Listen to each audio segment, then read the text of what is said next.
So how did the courts come down on this question? The district court concluded that the association failed to allege any injury or risk of injury sufficient to establish standing under Article 3's case or controversy requirement. The district court said the parents protected failed to allege either an injury or risk of injury sufficient to establish standing under Article 3 of the Constitution, which states, "The judicial power shall extend to all cases in law and equity arising under this Constitution, the laws of the United States, and treaties made or which shall be made under their authority. This case is a question of equity under the 14th Amendment." Seems to me between the actual language of Article 3 and the Supreme Court's decision in Troxel, there's an injury that should provide standing. Neither the administrative guidance nor the template support plan the district court determined mandated the exclusion of parents or guardians from discussions or decisions regarding a student's gender expression at school. The policies do not mandate the exclusion of parents, but establishes a process by which they can be excluded without probable cause.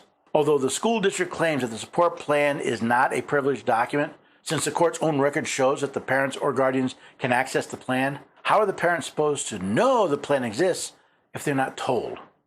It shall be made clear to the student that this plan is a student record and will be released to the parents when they request it.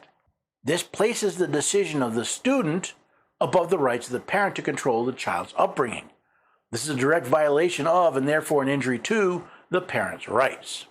From there, the district court emphasized that the complaint lacked any allegation that any member child had questioned their gender identity or otherwise sought guidance or support under the school district's policy, leaving the association unable to plead any withholding of information from parents. By this logic, if a threat to beat you up if you exercise your right to free speech isn't injured until you're actually beat up, the school district has stated in writing that it will violate the rights of the parents by not giving them the information they need to guide the upbringing of the child. Isn't that like the school telling the child to play with a fork next to an open electric socket, then telling the parents they cannot intervene because the child hasn't actually electrocuted themselves yet? And just how are the parents supposed to know if the school district has a support plan if the district is withholding that information? In its final analysis, the district court viewed the alleged harm as dependent on a chain of possibilities too speculative to establish Article 3 standing.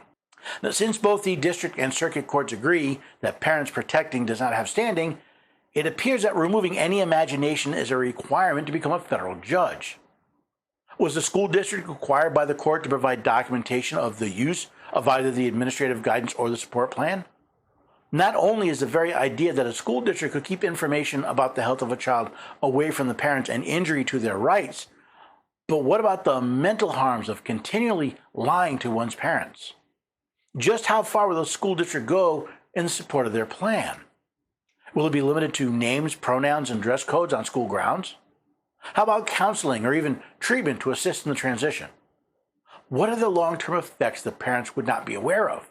Could parents seek counseling for depression and other mood disorders that are commonly present in such transitions without being aware what other counseling the child is getting? Will parents seek medical treatment without being aware of all the medications the child might be taking?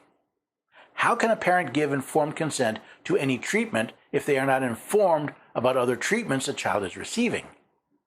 In my mind, the only way the court could find the alleged harms too speculative to establish standing is willful ignorance.